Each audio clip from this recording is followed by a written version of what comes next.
La semaine dernière, la team chamois était de retour à Ploufragan dans les Côtes-d'Armor pour le traditionnel stage de préparation au Centre technique de Bretagne Henri Guérin. Le groupe et le staff sont arrivés le lundi et nous les avons suivis du jeudi jusqu'au match face à Concarneau le samedi. Jeudi matin, justement, nous retrouvons les joueurs au petit déjeuner qui prennent des forces avant la première séance de la journée.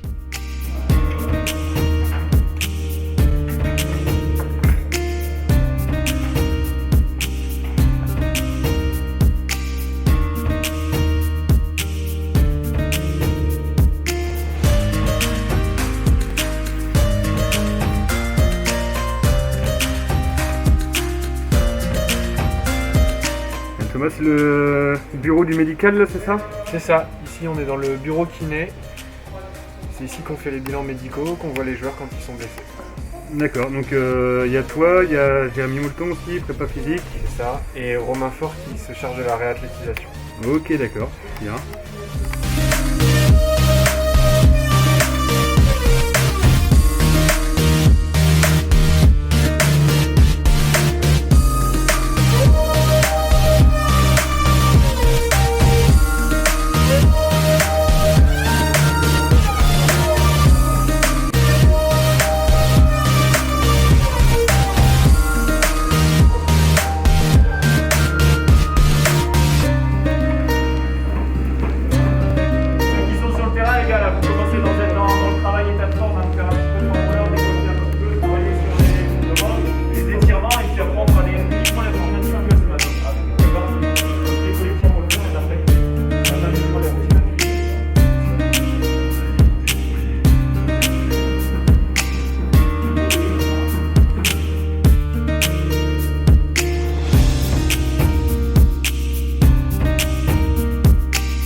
La team chamois enchaîne dès l'après-midi avec une nouvelle séance. Au programme, musculation et terrain. Jérémy Moulton, préparateur physique du club, nous explique le but de ces exercices. Je pense que le travail physique a bien été réalisé sur les 3 premières semaines. On a mis vraiment une dominante sur la partie athlétique. Maintenant, on équilibre la partie physique et plutôt technico-tactique. Maintenant, sur un stage de préparation, c'est vrai que le fait d'être ensemble, isolés, ça nous permet quand même de continuer à travailler de manière individualisée sur les aspects athlétiques. Le but, la finalité de tout ce travail-là spécifique, c'est quoi? C'est d'être prêt pour la saison tout simplement? Oui, bien évidemment. Alors il y a toujours 2 objectifs. Il y a l'objectif court terme pour l'entraînement qui suit ou pour le match qui approche.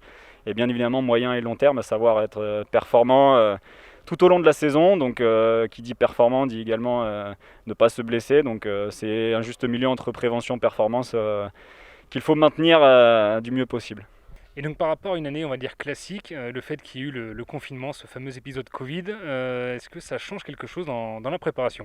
Oui, tout à fait. Nous avons été très vigilants sur la reprise, puisque les joueurs, certes, comme je l'avais évoqué, ont pu travailler sur l'aspect athlétique, notamment sur un maintien des capacités au travers de courses, au travers d'exercices de renforcement musculaire. Mais pour la plupart, ils n'ont pas eu accès au terrain et c'est sur ça où on a été très vigilant dans les charges, puisque la charge crampon est bien différente de ce qu'on peut faire hors du terrain. Donc on a essayé d'être assez progressif, d'amener un match amical uniquement sur la semaine 3 et désormais se rapprocher un petit peu plus de la compétition et des temps de jeu pour finaliser notre préparation.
Vendredi matin, place à la séance de team building. Et c'est donc une session paintball qui voit le jour. Moment toujours important dans ce genre de stage afin de renforcer la cohésion de groupe.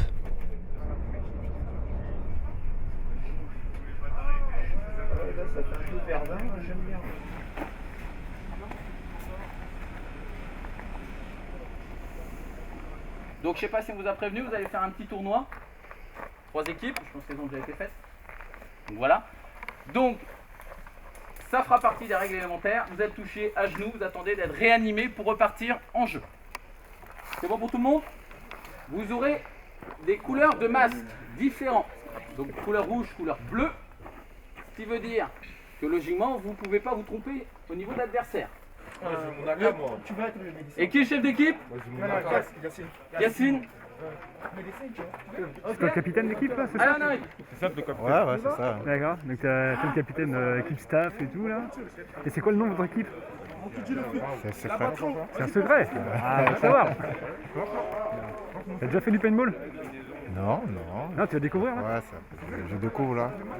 Et je pense que ça serait intéressant quand même. Ah ouais, j'espère. Ça se voit, ouais. non, dites-moi, il en manque 2? Moi j'en ai pas non plus. 3, ok. Parce que si on reste derrière là, ils vont avancer. Si ils on vont avance, on avancer, est bah mort. oui. S'ils ont pris les trucs, on est mort. Dès que t'avances, Ils ont pris les bombes. exactement, c'est ça. Il faut que, dire. il y a un qui couvre pour tirer et l'autre avance, il prend le terrain. Il faut prendre les zones stratégiques.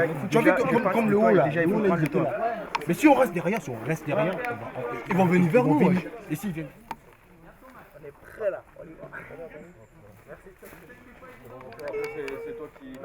5, 4, 3, 2, 1, parti! Allez, en avant!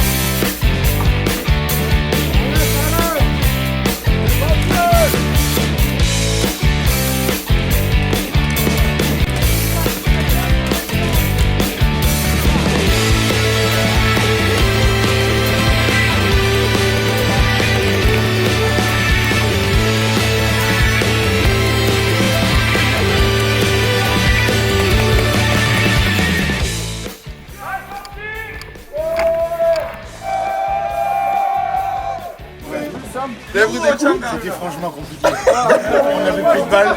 On est mort en guerre. On vous a fait mal. On nous a fait mal, on n'a plus de balles, on est mort en guerre, ils nous ont pris notre drapeau. Et pourtant, t'avais fait le tactique et tout là. Mais oui, la tactique n'a pas marché et tout, il manquait de niaque. Place à la finale et au tirage au sort pour savoir quelle équipe gardera la couleur bleue. Duel donc entre les deux chefs d'équipe, Quentin Bénat d'un côté et Saturnin Lagvé de l'autre. Pierre, feuille, ciseaux. 1-0. Pierre, feuille, ciseaux. Pierre, feuille, ciseaux. 2-0. La pierre, elle casse le ciseau.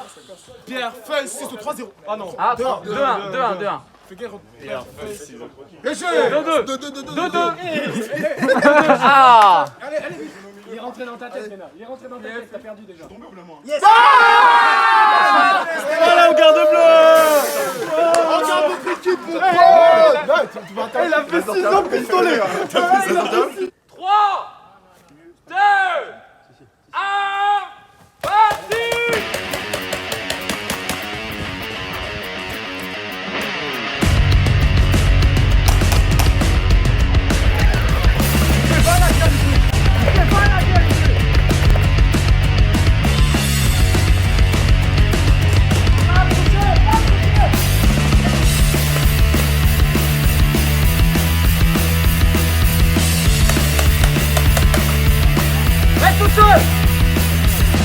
Reste tout seul!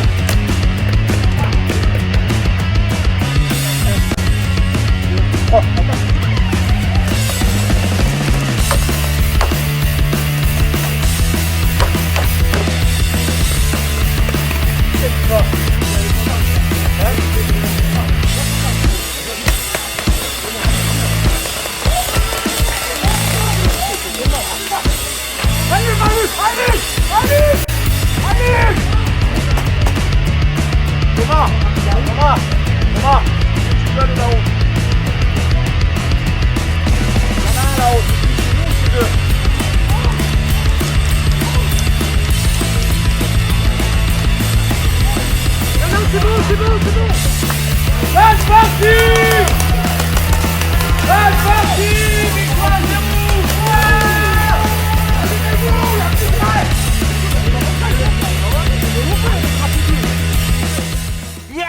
Après un combat acharné, ce sont finalement les Rouges, la milice, qui s'imposent face aux forces spéciales. Retour au centre pour l'entraînement de l'après-midi. Le lendemain, samedi, nous retrouvons le coach de la team Chamois, Sébastien de Sabre, à l'issue du match face à Concarneau, qui nous dresse un petit bilan de cette belle semaine de travail.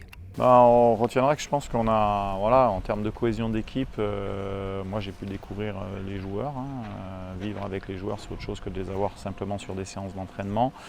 Et après au niveau de la mise en place de l'équipe, je pense que voilà, eux aussi ont pu se rendre compte de la rigueur qui était exigée sur le terrain, que ce soit aux entraînements, même s'ils avaient senti déjà un peu ça sur les entraînements à Niort, mais en tout cas sur les 2 matchs ici, il n'y a pas la place à manquer de rigueur au niveau que ce soit des rigueurs défensives ou offensives, surtout dans les attitudes. On recherche nous avoir une équipe cohérente avec beaucoup de cohésion et on sait qu'on va avoir des moments peut-être difficiles en début de saison, donc on doit absolument faire rejaillir un caractère d'équipe, c'est ma priorité, alors tout en ayant un projet de jeu aussi ambitieux, mais voilà, donc les garçons sont jeunes, ils ont besoin de repères sur ce point d'attitude, et il faut vraiment qu'on montre qu'à Niort on a la capacité pour pouvoir voilà, être engagé, aller vers l'avant et puis se comporter vraiment de la même manière dans toutes les phases, qu'elles soient défensives ou offensives, en apportant